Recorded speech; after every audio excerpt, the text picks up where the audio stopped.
Hello everyone, welcome back to the channel where we bring the most iconic action stories to life. Today we are diving into a true Filipino classic, PEPENG KALIWETE. Fernando Poe Jr., Leonor Vergara, and Lani Otaiza in PEPENG KALIWETE, 1958. With hate locked deep in his heart and fear in his holster, he walked on to keep a rendezvous with danger and death. Starring the legendary Fernando Poe Jr. Sit tight as we walk you through this gripping, emotional, and action-packed tale of loyalty, revenge, and justice. Grab your snacks because this is going to be one of the wild ride. Let's begin. The story opens in a quiet province in the Philippines where the Banal family, hidden by Carding Banal played by FBJ, lives a simple, honorable life. Guarding a devoted father and loving husband is a retired soldier who now works as a mechanic.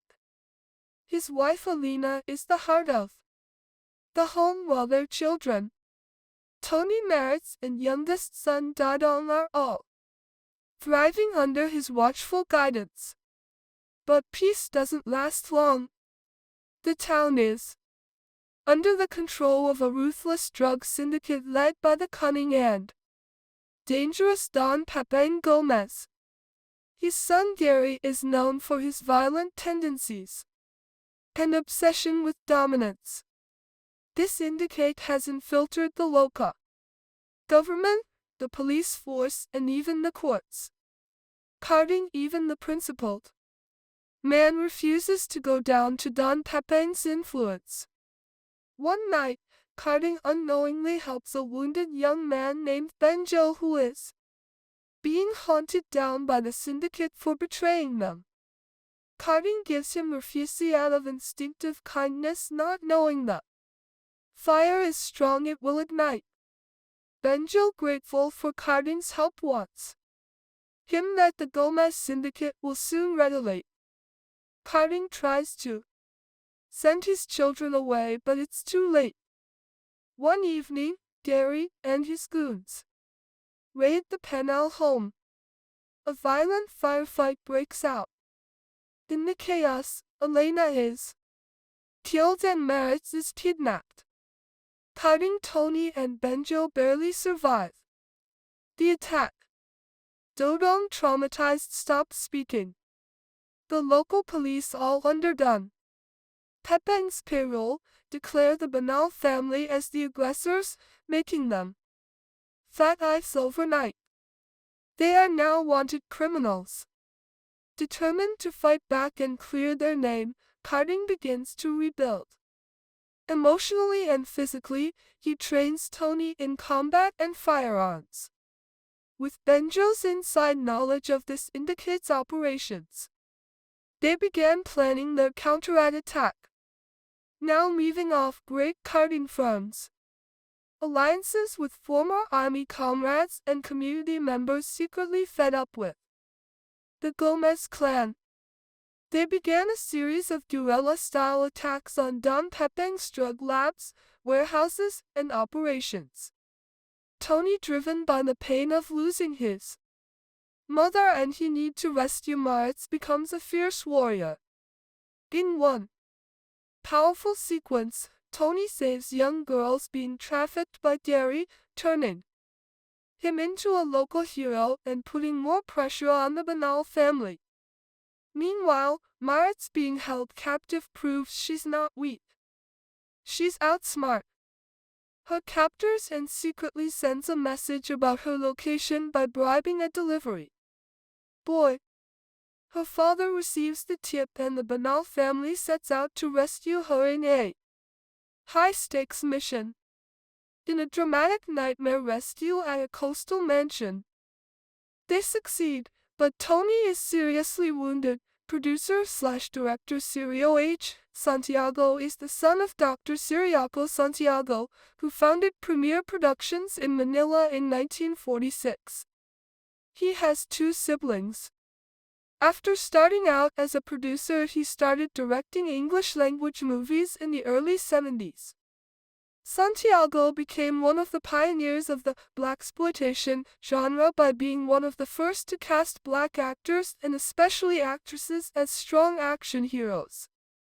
Movies like TNT Jackson, 1974, became instant cult classics. In the 80s, Santiago became known for his numerous low-budget Vietnam War movies such as Firehawk, 1993, which gave him a reputation as the master of the Vietnam War genre. A long-running partnership with Roger Corman assured proper distribution of his movies in the USA. Many of today's hottest filmmakers such as Jonathan Demme, Joe Dante, or Carl Franklin got their first directing jobs with Santiago. In 1995, he was named president of the Philippines Film Development Funds by President Ramos. The organization strives to uplift the quality of Filipino filmmaking to new, higher standards and to encourage production of foreign movies on location in the Philippines. Premier Productions, headed by Sergio H. Santiago, still remains one of the biggest studios in the Philippines and went public in 1997. In the 1970s, the Hong Kong martial arts films began to grow under the format of Yangang, staunch masculinity, mostly through the films of Chang Che which were popular. This transition led to the kung fu film subgenre at beginning of the decade and moved beyond the swordplay films with contemporary settings of late Qing or early Republican periods and had more hand-to-hand combat over supernatural swordplay and special effects. 21. A new studio, Golden Harvest quickly became one of independent filmmakers to grant creative freedom and pay and attracted new directors and actors, including Bruce Lee. 22. The popularity of kung fu films and Bruce Lee led to attract a global audience of these films in the United States and Europe, but was cut short on Lee's death in 1973, leading the phase's popularity to decline. 20. Following a period of stagnation, Chang Che and Lau Kar-leung revitalized the genre with Shaolin Kung Fu films and Chor Yuan series of darker swordplay films based on the novels of Gu Long. 20. Kung fu comedies appeared featuring Jackie Chan as martial arts films flourished into the 1980s. Other films again modernized the form with gangster films of John Woo, A Better Tomorrow, 1986, The Killer, 1989, and the Wong Fei-hung saga returning in Tsui Hark's Once Upon a Time in China featuring Jet Li, which again revitalized the swordplay-styled films. 20. By the turn of the century, Hollywood action films would look towards Hong Kong cinema and bringing some of their major actors and directors over to apply their style to their films, such as Chan, Wu, Lee, Michelle Yeoh, and Yuan Wu. Ping. 23. The release of Ang Lee's Crouching Tiger, Hidden Dragon, 2000, led to a global release status of Chinese-language martial arts films, most notably Zhang Yimou's Hero, 2002, and House of Flying Daggers, 2004, Stephen Chow's Kung Fu Hustle, 2004, and Shin Kaiga's The Promise, 2005. 24. Most Hong Kong action films in the first quarter of the 21st century, such as those in Cold War, 2012, Cold War II, 2016, and the White Storm film series have their violence toned down, especially compared to the earlier work of directors like Wu Wenjiani. 25, and Tong Chen, in his study on the Hong Kong action film, wrote that the influence of China and the amount of Chinese co-productions made with Hong Kong created a shift in these films, particularly following the release of Infernal Affairs, 2002. The formative films would be from the 1960s to the early 1980s, where the anti-hero appears in cinema, featuring characters who act and transcend the law and social conventions. This appears initially in films like Bullet, 1968, where a tough police officer protects society by upholding the law against systematic corruption. This extended into films which O'Brien described as knee-jerk responses to perceived threats, with rogue cop and vigilante films such as Dirty Harry, 1971, and Death Wish, 1974, where the restoration of order is only possible by force and antisocial characters prepared to act when society does not. 27. The vigilantism reappears in other films that were exploitative of Southern society, such as Billy Jack, 1971, and White Lightning, 1973, and Good Old Boy, comedies like Smokey and the Bandit, 1977. This era also emphasizes the car chase scenes as moments of spectacle in films like Bullitt and The French Connection, 1971. O'Brien described these films as emphasizing the fusion of man and machine, with the drivers and vehicles acting as one, concluding with what he described as the ultimate in apocalyptic modernity and social erasure in Mad Max 2, 1981. 28. O'Brien described the classical form of action cinema to be the 1980s. The decade continued the trends of formative period with heroes as Avengers, Lethal Weapon, 1987, Rogue Police Officers, Die Hard, 1988, and Mercenary Warriors, Commando, 1985.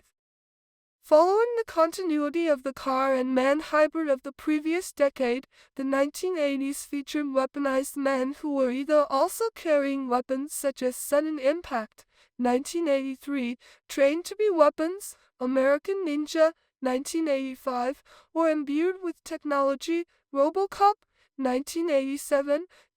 28. O'Brien noted that the formative trends at this point had become identifiably generic as film industries began to reproduce these films during the decade. Producers like Joel Silver and production companies like the Cannon Group Incorporated began to formulate production of these films with both high and low budgets. 29. The action films of this era have roots in classical storytelling, specifically rooted from martial arts films and westerns, and are built around a three-act structure centered on survival, resistance, and revenge, with narratives where the physical body of the hero is tested, traumatized, and ultimately triumphant.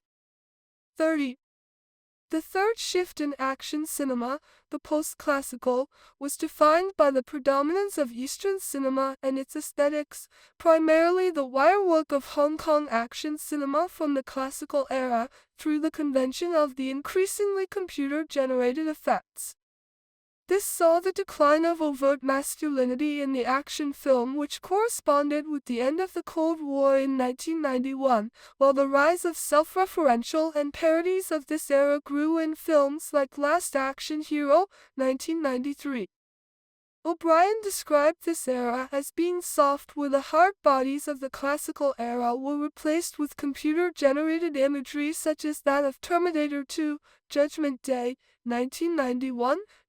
31. This was displayed in corresponded with millennial angst and apocalypticism showcased in films like Independence Day, 1996, and Armageddon, 1998. 32. Action films of mass destruction began requiring more overtly superheroic characters, with further comic book adaptations being made with increased non-realistic settings, with films like The Matrix, 1999. 33.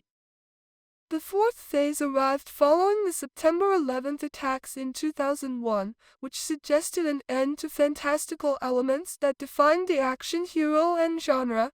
33. Following the release of Quentin Tarantino's Kill Bill, Volume 1, 2003, and Kill Bill, Volume 2, 2004.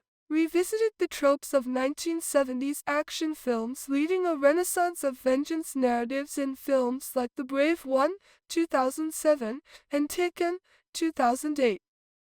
O'Brien found that Tarantino's films were postmodern takes on the themes that rescinded irony to restore cinephile reactualization of the genre's conventions. 33.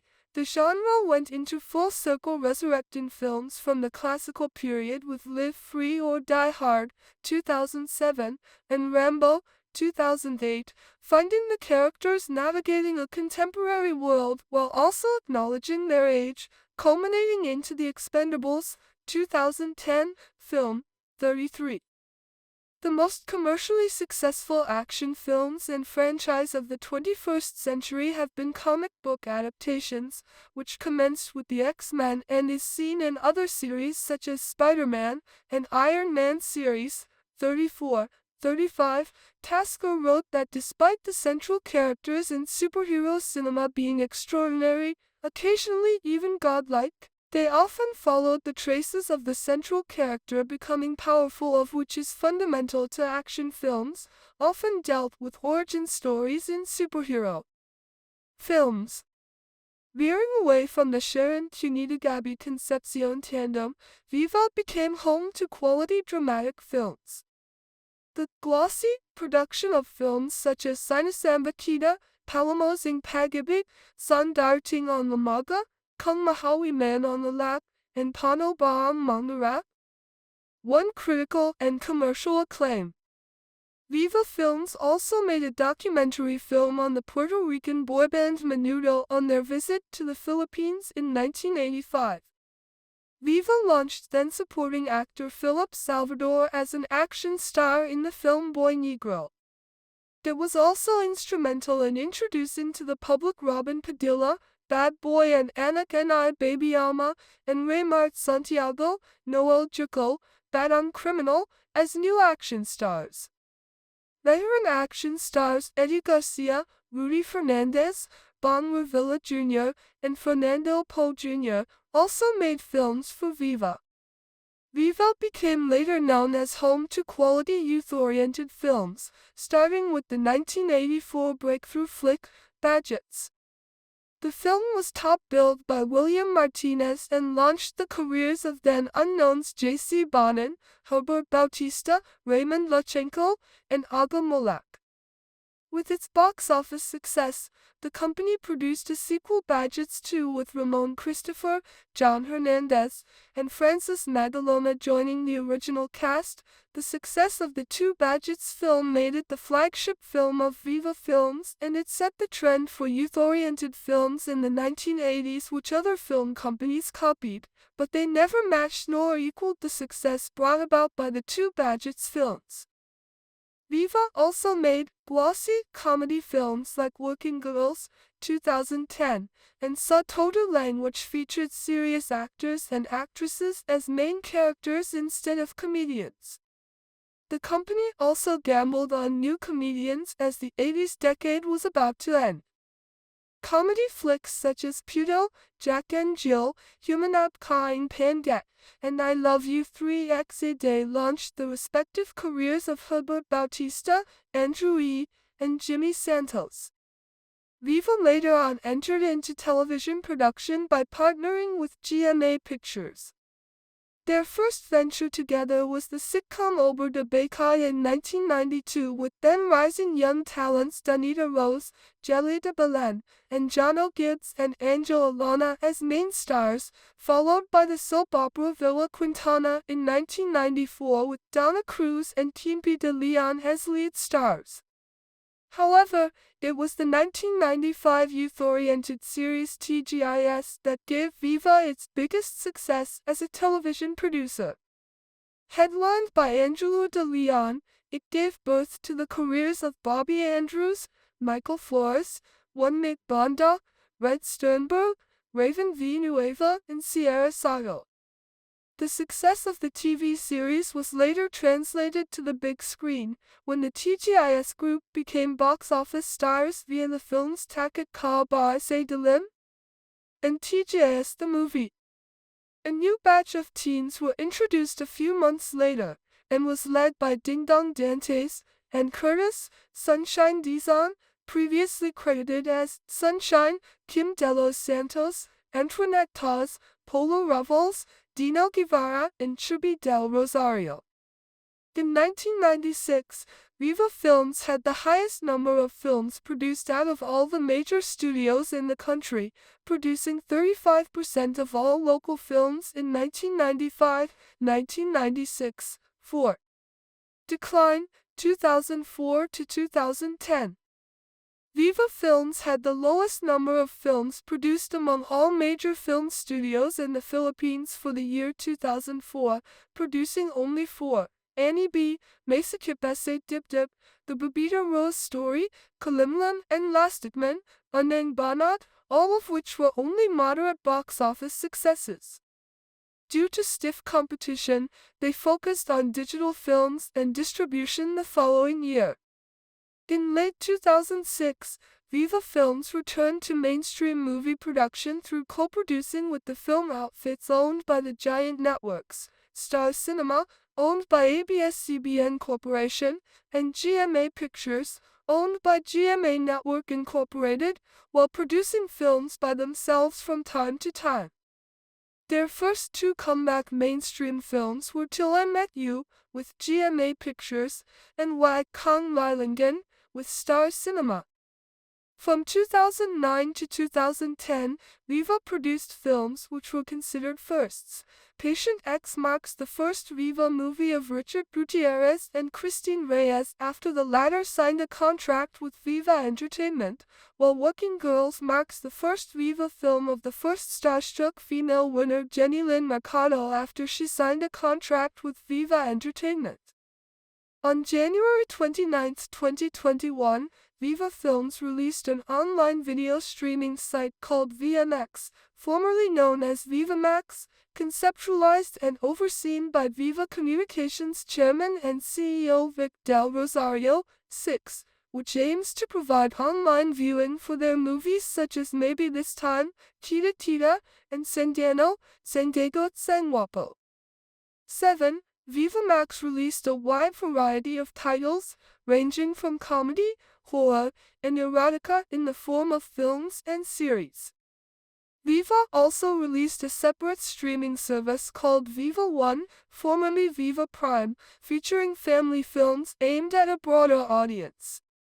While VivaMax quickly gained a reputation as a purveyor of softcore pornography, 8, 9, Viva COO Vincent Del Rosario dismissed such allegations and claims that their adult content makes up only 10% of their streaming library. 10, 11. VMX's library of erotic content was also criticized by Senator Jinggoy Estrada, who called out the streaming service for allegedly allowing younger audiences easy access to sexy contents with no redeeming value, amid calls for the Movie and Television Review and Classification Board, MTRCB, to expand its scope for them to enforce ratings on online streaming services.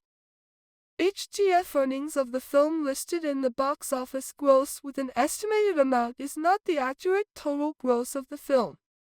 Some articles and reports, even the production company itself, are giving different amounts of gross and not revealing its actual amount. In this case, the estimated gross amount shown above is from the sources that has a similar report of the gross. Viva Films on television. During the early 1980s, Viva tied up with IBC to air their early releases every Saturday night.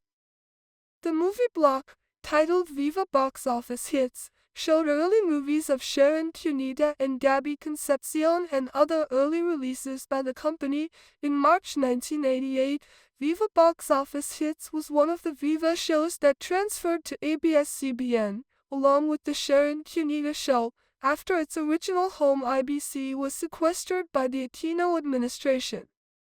Despite Viva Box Office's cancellation on February 16, 1989, succeeding films produced by Viva Films and its subsidiaries continued to air on ABS-CBN through the network's movie blocks Tagalog Movie Greats and Star Cinema presence until 1992 from Free TV. Viva was able to tie up with Star TV and Fox International Channels Philippines to create an all-Filipino international movie channel on May 6, 1996, called Viva Cinema. Viva Cinema aired over 300 movies coming from the Viva library, including the latest releases. It also aired behind-the-scenes outtakes and refreshing entertainment shows.